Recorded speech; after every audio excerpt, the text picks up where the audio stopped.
राष्ट्र सर्वप्रथम, राष्ट्र सर्वप्रथम, राष्ट्र सर्वप्रथम, राष्ट्र सर्वप्रथम। राष्ट्र सर्वप्रथम की बात कार्यक्रम में आप सभी राष्ट्रवासियों का हार्दिक स्वागत है। प्रधानमंत्री नरेंद्र मोदी सोमवार को हरियाणा के गुरुग्राम का दौरा करेंगे, जहां वह 1 लाख करोड़ रुपए की लागत वाली और देश भर में फैली लगभग 112 राष्ट्रीय राजमार्ग परियोजनाओं का उद्घाटन और शिलान्यास भी करेंगे।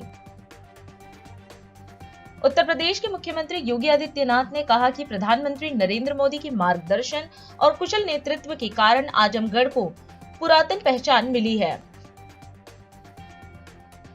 न्यूनतम समर्थन मूल्य की कानूनी गारंटी समेत विभिन्न मांगों को पूरा करने को लेकर केंद्र पर दबाव बनाने के लिए संयुक्त किसान मोर्चा और किसान मजदूर मोर्चा के आह्वान पर रेल रोको आंदोलन के तहत पंजाब के विभिन्न इलाकों में किसान रेल पटरियों पर धरने पर बैठ गए। बिहार सरकार ने 2 मार्च को शुरू किए गए 6 दिवसीय विशेष अभियान के दौरान आयुष्मान भारत प्रधानमंत्री जन आरोग्य योजना के तहत 1 करोड़ से अधिक आयुष्मान भारत कार्ड जारी किए हैं। निर्वाचन आयुक्त अरुण गोयल के इस्तीफा देने के एक दिन बाद शिवसेना के सांसद संजय राउत ने दावा किया कि भारत का निर्वाचन आयोग अब एक स्वायत्त संस्था नहीं बल्कि सत्तारूढ़ भारतीय जनता पार्टी की विस्तृत शाखा के रूप में काम करता है। सुरक्षा बलों ने जम्मू कश्मीर में पुंछ जिले के एक जंगल में आतंकवादियों के एक ठिकाने का भांडाफोड़ किया और 7 आईईडी बरामद किए तथा एक वायरलेस सेट जब्त किया। प्रधानमंत्री नरेंद्र मोदी ने दिल्ली हवाई अड्डे के विस्तृत टर्मिनल 1 का वीडियो कॉन्फ्रेंसिंग के जरिए उद्घाटन किया। हरियाणा की हिसार लोकसभा सीट से सांसद बृजेंद्र सिंह भाजपा छोड़कर कांग्रेस में शामिल हो गए हैं। बृजेंद्र ने पार्टी अध्यक्ष मल्लिकार्जुन खड़गे की मौजूदगी में कांग्रेस का दामन थामा। पृथ्वी विज्ञान मंत्री किरेन रिजिजू ने कहा कि भारत समुद्र का अध्ययन करने के लिए अपने वैज्ञानिकों को समुद्र तल के नीचे 6 किलोमीटर गहराई में भेजने में अगले साल के अंत तक सक्षम होगा। पंजाब पुलिस ने अंतर्राष्ट्रीय मादक पदार्थ तस्करी गिरोह के 9 सदस्यों के पास से 22 किलो अफीम जब्त की है और उन्हें गिरफ्तार किया है। प्रधानमंत्री नरेंद्र मोदी ने उत्तर प्रदेश के आजमगढ़ में 34,000 करोड़ रुपए से अधिक की कई विकास पहलों का उद्घाटन व लोकार्पण किया। इस अवसर पर बोलते हुए प्रधानमंत्री ने इस तरह के कार्यक्रम को दिल्ली में आयोजित करने की बजाय आजमगढ़ जैसी जगहों पर होने में बदलाव का उल्लेख किया। पीएम ने कहा कि पिछड़े इलाकों में गिना जाने वाला आजमगढ़ आज विकास का नया अध्याय लिख रहा है। इसके साथ ही उन्होंने बताया कि आज आजमगढ़ में 34,000 करोड़ रुपए की परियोजनाओं का या तो उद्घाटन किया गया है या उनका शिलान्यास किया गया है। वहीं प्रधानमंत्री ने देश भर में 9800 करोड़ रुपए से अधिक की 15 हवाई अड्डा परियोजनाओं का उद्घाटन और शिलान्यास किया व हवाई अड्डों के 12 नए टर्मिनल भवनों का उद्घाटन भी किया। आज आजमगढ़ का सितारा चमक रहा है।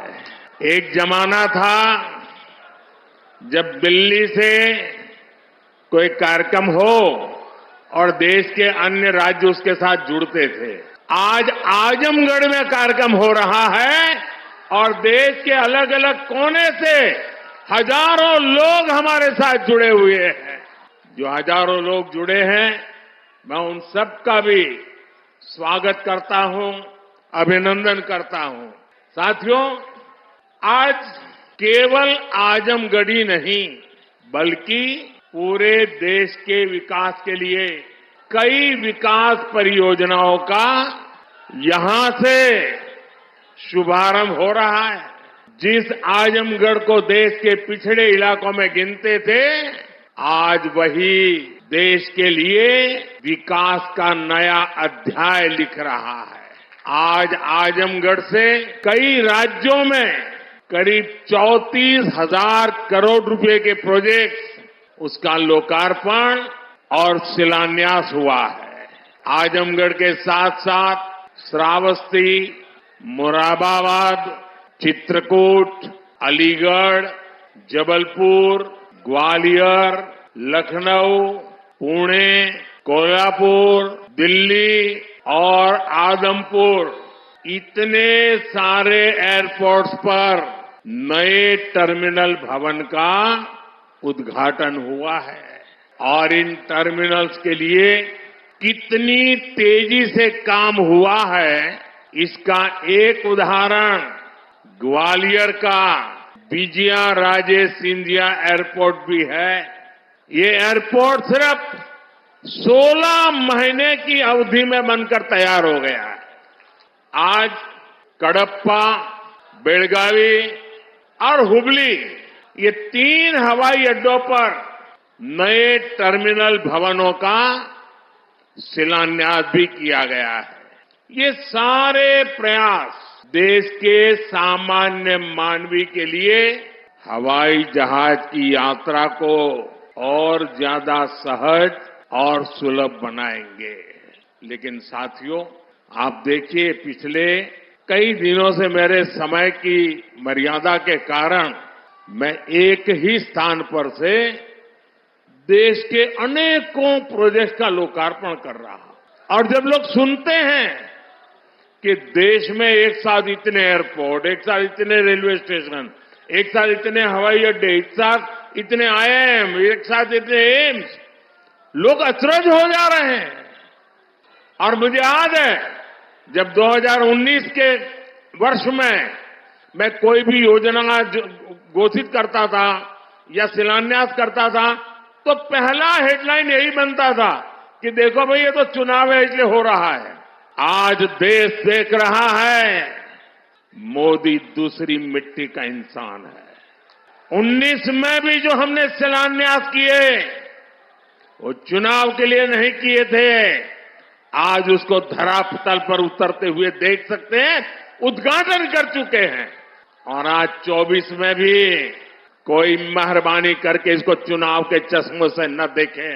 ये विकास की मेरी अनंत यात्रा का अभियान है और मैं 2047 तक देश को विकसित भारत बनाने के संकल्प के लिए तेज गति से दौड़ रहा हूं, तेज गति से देश को दौड़ा रहा हूं। साथियों, एयरपोर्ट, हाईवे और रेलवे से जुड़े इंफ्रास्ट्रक्चर के साथ साथ पढ़ाई, पानी और पर्यावरण से जुड़े विकास कार्यों को भी यहां नई गति मिली है। इन विकास परियोजनाओं के लिए मैं उत्तर प्रदेश और देश के सभी राज्यों की जनता को बधाई देता हूं। उत्तर प्रदेश के देवरिया में नारी शक्ति बंधन समारोह एवं 679 करोड़ की 673 विकास परियोजनाओं का लोकार्पण व शिलान्यास कार्यक्रम का आयोजन किया गया। इस अवसर पर मुख्यमंत्री योगी आदित्यनाथ भी कार्यक्रम में मौजूद रहे। इस दौरान सीएम ने अपने संबोधन में कहा कि देवरिया में जिन मुद्दों को लेकर हम संघर्ष करते थे, आज डबल इंजन की भाजपा सरकार पीएम मोदी के नेतृत्व में उन्हें जमीनी धरातल पर उतारने का काम कर रही है। देवरिया जनपद की विभिन्न विकास परियोजनाओं के लोकार्पण और शिलान्यास के लिए आयोजित आज के इस कार्यक्रम में भारतीय जनता पार्टी के सभी पदाधिकारीगण और भारी संख्या में देवरिया के सभी उपस्थित बहनों और भाइयों, आज देवरिया की लगभग 700 करोड़ रुपए की इन परियोजनाओं के लिए देवराहा बाबा की इस पावन धरा को नमन करते हुए मैं बधाई देता हूं। देवरिया ये हमारे लिए कोई नया नहीं है। मैं पिछले 30 वर्षों से लगातार देवरिया आ रहा हूं और देवरिया आकर के यहां पर जब मैं आता हूं तो यहां के कार्यकर्ताओं के साथ यहां की आवश्यकताओं के अनुरूप, यहां की जन समस्याओं को लेकर, जिन मुद्दों को लेकर के, जिन मूल्यों को लेकर के हम लोग संघर्ष करते थे, आज डबल इंजन की भारतीय जनता पार्टी की सरकार मोदी जी के नेतृत्व में उन्हें जमीनी धरातल पर उतारने का कार्य कर रही है। कोई सोचता था इस देवरिया जिले में भी मेडिकल कॉलेज स्थापित होगा और देवराहा बाबा के नाम पर उनकी स्मृतियों को प्रणाम करते हुए इस मेडिकल कॉलेज का निर्माण डबल इंजन की सरकार ने यहां के जनप्रतिनिधियों के मांग पर स्थापित किया है। मैं देवराहा बाबा को नमन करते हुए मेडिकल कॉलेज के लिए भी आप सबको हृदय से बधाई देता हूं।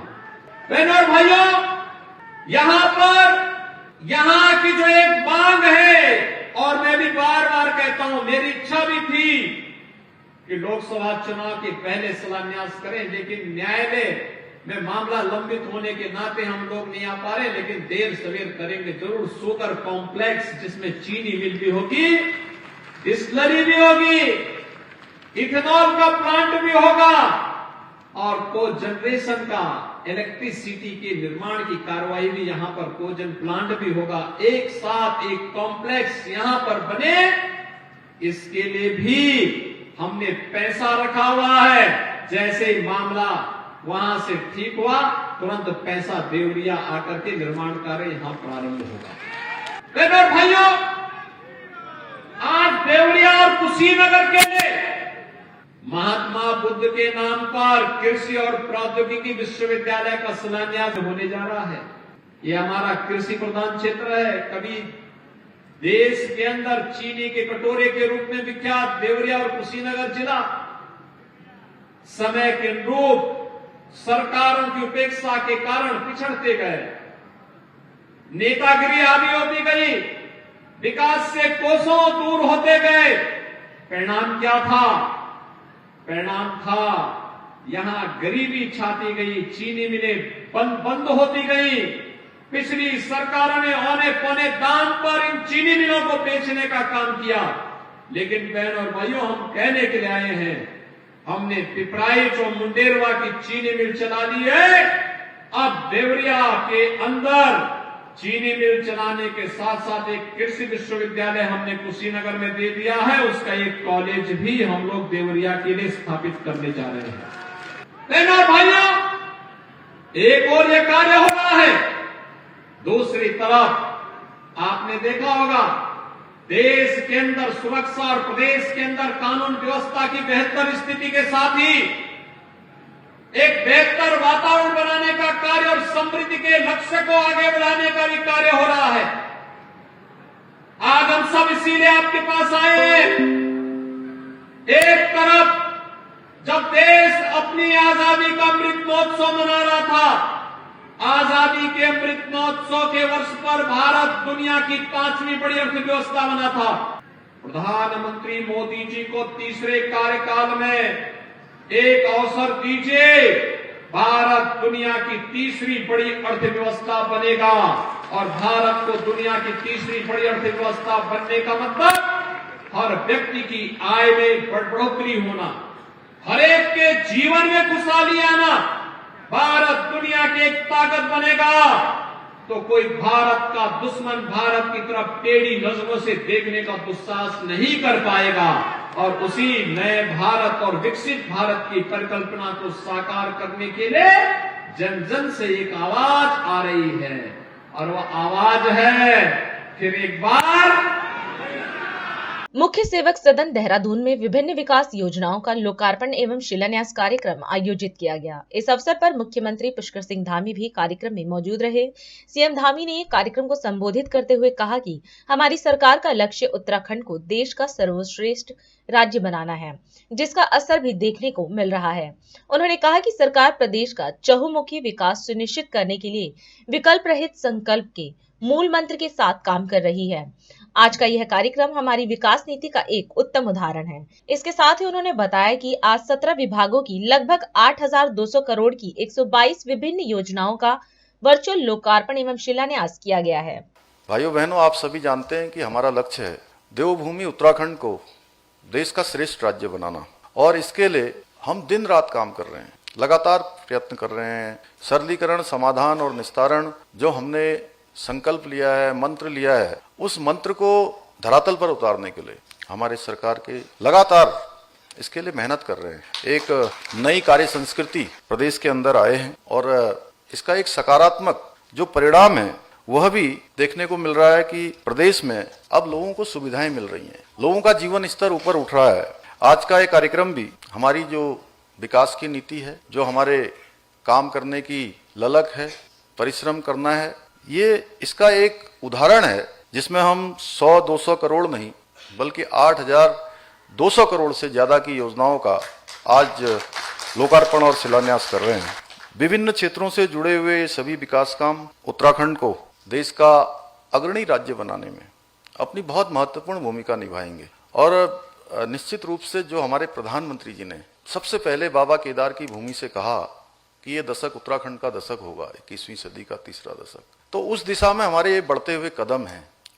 भाइयों बहनों, हमारी सरकार प्रदेश का चहुमुखी विकास करने के लिए जो विकल्प रहित संकल्प है, जिसके बारे में आदरणीय प्रेमचंद अग्रवाल जी ने अभी यहाँ से कहा, इस मूल मंत्र के साथ काम कर रही है। और अभी आपने देखा कि कल भी यहीं देहरादून में एक बड़ी धनराशि 226 करोड़ रुपए की योजनाओं का हमने, प्रेमचंद जी ने, हमारे उमेश शर्मा काऊ जी ने एक बड़ा लोकार्पण और शिलान्यास किया।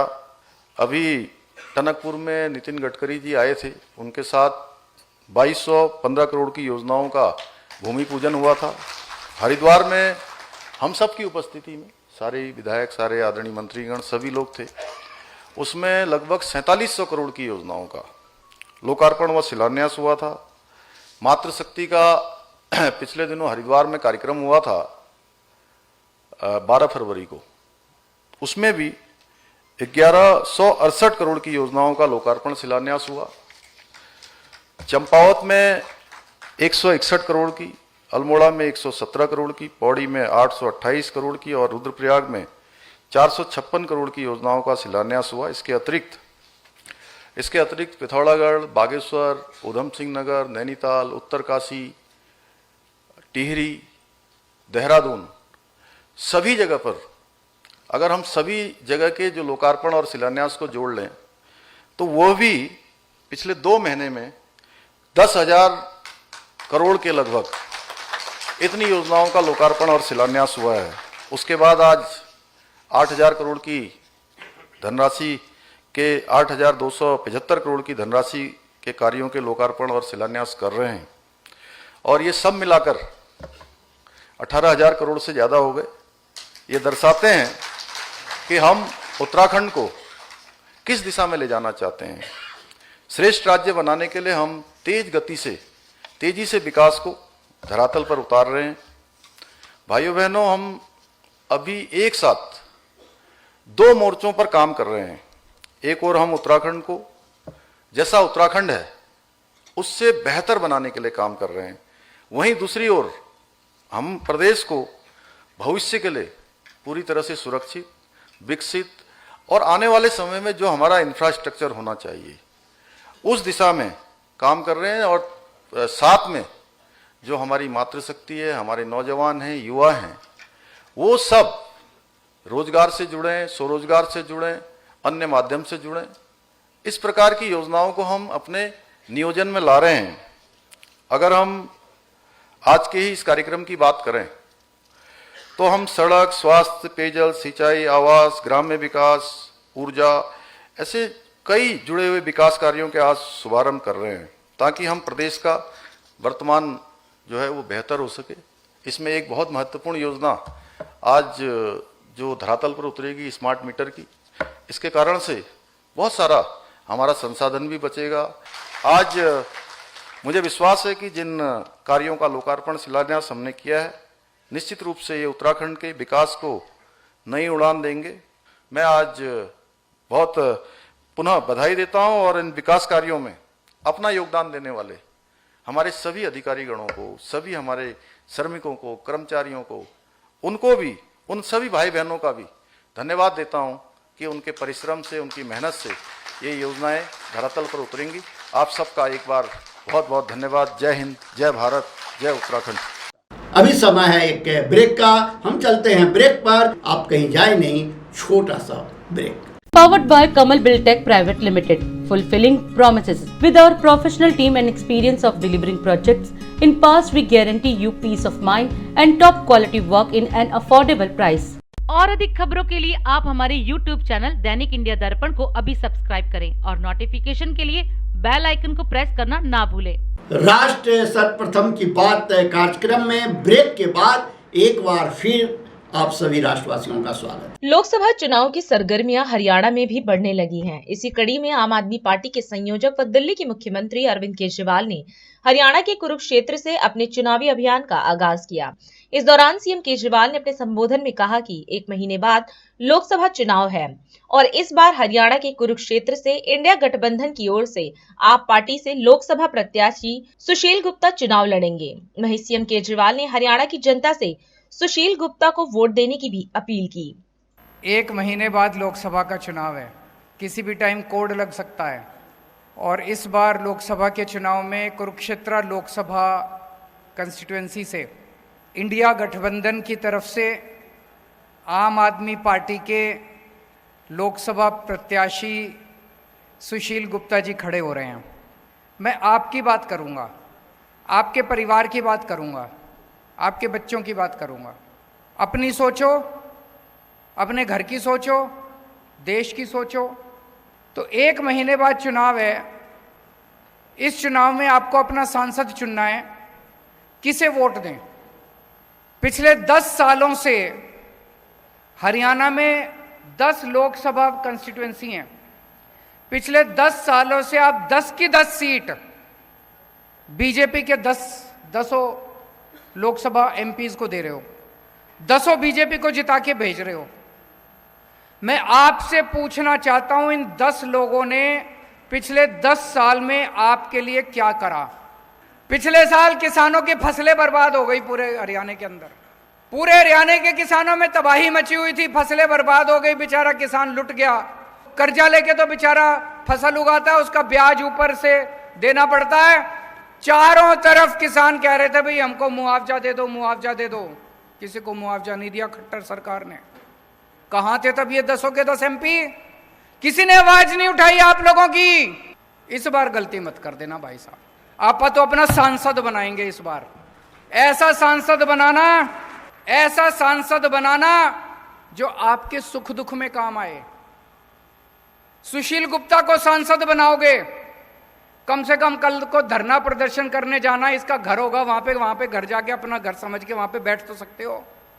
संसद के अंदर व्यापारियों को इतनी तकलीफ होती है, हरियाणा के व्यापारियों को इतनी, मेरे से मिलने के लिए आते हैं व्यापारी, छोटे छोटे व्यापारियों का दर्द समझता है सुशील गुप्ता। व्यापारियों का अगर कोई मसला होगा, कम से कम अपना आदमी तो बैठा है संसद के अंदर, अपनी आवाज तो उठाएगा, कम से कम आपकी आवाज उठाएगा। अपने आदमी को भेजो इस बार संसद के अंदर। किसान है, किसानों की आवाज तो उठाएगा कम से कम खड़ा होके। व्यापारियों को अपना आदमी चुन के भेजना है, किसानों को अपना आदमी चुन के भेजना है जो आपकी आवाज उठाएगा। मैं दिल्ली से आया हूं आपकी वोट मांगने, हाथ जोड़ के आपके पैर छू के आपकी वोट मांग रहा हूं। सुशील गुप्ता जी घर घर घूम रहे हैं, घर घर जाके आपके पैर छू के आपकी वोट मांग रहे हैं। हमें आपकी वोट चाहिए, हम आपकी वोट से जीतना चाहते हैं। और आज पूरे देश के अंदर 2 किस्म के लोग हैं। हर आदमी या तो ये है या ये है, या तो देशभक्त है और या अंधभक्त है। 2 ही किस्म के लोग हैं इस देश के अंदर, या तो देशभक्त है और या अंधभक्त है। जितने देशभक्त हैं मेरे गिल्ले हो लो। आज खट्टर साहब ने 10 साल के अंदर हरियाणा का बेड़ा गर्क कर दिया। तो आज से कुरुक्षेत्र का आम आदमी पार्टी अपना कुरुक्षेत्र का कैंपेन लॉन्च कर रही है और कैंपेन का हमारा स्लोगन है, बदलांगे कुरुक्षेत्र, बदलांगे हरियाणा, इबके इंडिया ने जिताना। कुरुक्षेत्र बदलेगा तो हरियाणा भी बदलेगा और हरियाणा बदलेगा तो इंडिया जीतेगा। तो मेरी आप सब लोगों से विनती है, आप लोगों को ये चुनाव लड़ना है। सुशील जी आपके यहाँ पे पड़ोस में ही रहते हैं, ये श्यामलो कला गांव है ना, एक पता है आपको? श्यामलो कला गांव है जींद में, आधे घंटे का रास्ता है यहाँ से। तो यहीं का रहने वाला है, आपके बीच का आदमी है। और कुरुक्षेत्र तो सबसे पवित्र धरती है जहाँ पे धर्म युद्ध लड़ा गया था, ऐतिहासिक युद्ध लड़ा गया था। धर्म और धर्म के बीच की लड़ाई है। पांडव जीते थे, कौरवों के पास क्या नहीं था, सब कुछ था उनके पास, सारी इतनी बड़ी फौज थी, सारा धन धान्य था, सब कुछ था।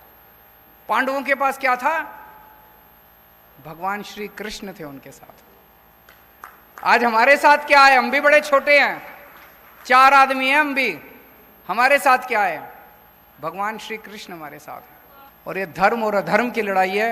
आप लोगों को तय करना है कि आप धर्म के साथ हैं कि अधर्म के साथ हैं। भारत माता की। कांग्रेस नेता जयराम रमेश ने भारत जोड़ो न्याय यात्रा के विषय में जानकारी देने हेतु प्रेस वार्ता को संबोधित किया। इस दौरान उन्होंने कहा कि भारत जोड़ो न्याय यात्रा का 11 मार्च को विश्राम रहेगा और 12 मार्च को दोपहर 2 बजे से यात्रा फिर शुरू होगी और एक आदिवासी सम्मेलन होगा और फिर 13 मार्च को धुले में एक महिला अधिवेशन आयोजित किया जाएगा।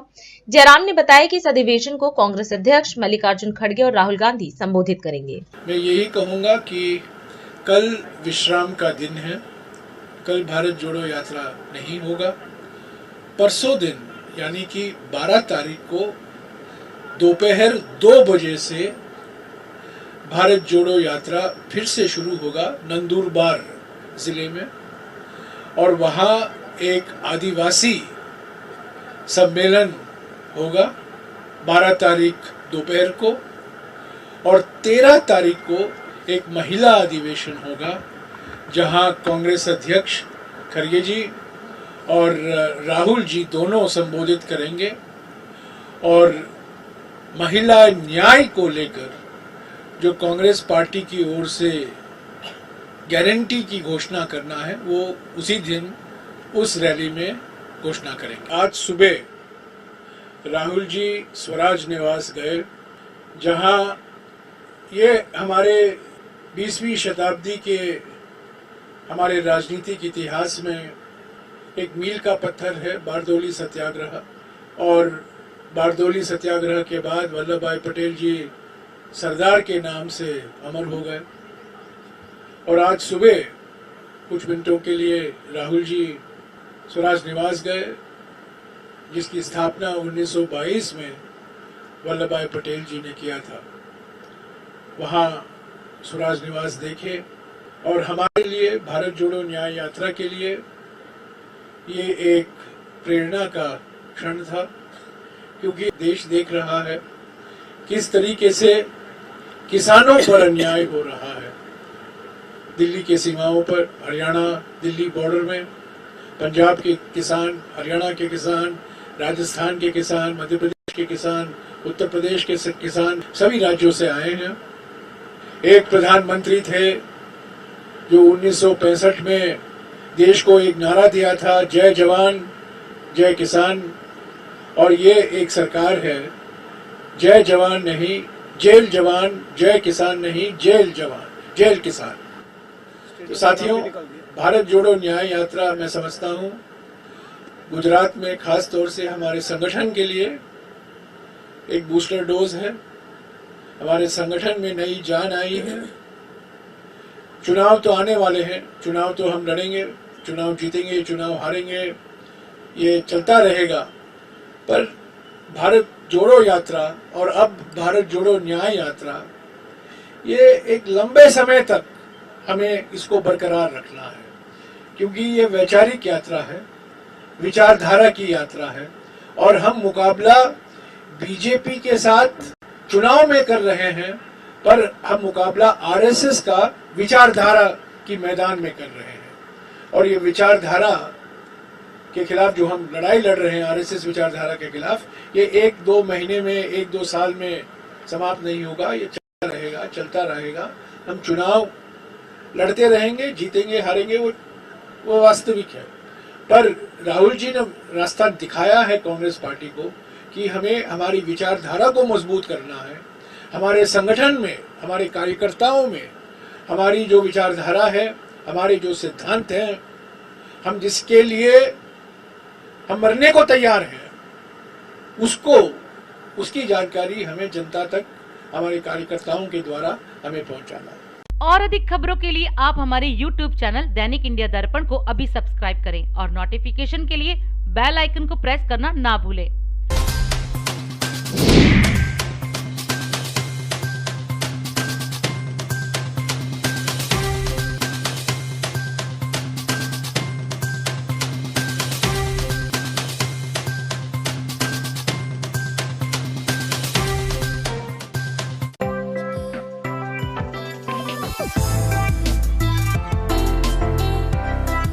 आज हम इस कार्यक्रम में आपसे विदा लेते हैं। आप अन्य खबरों के लिए बने रहे।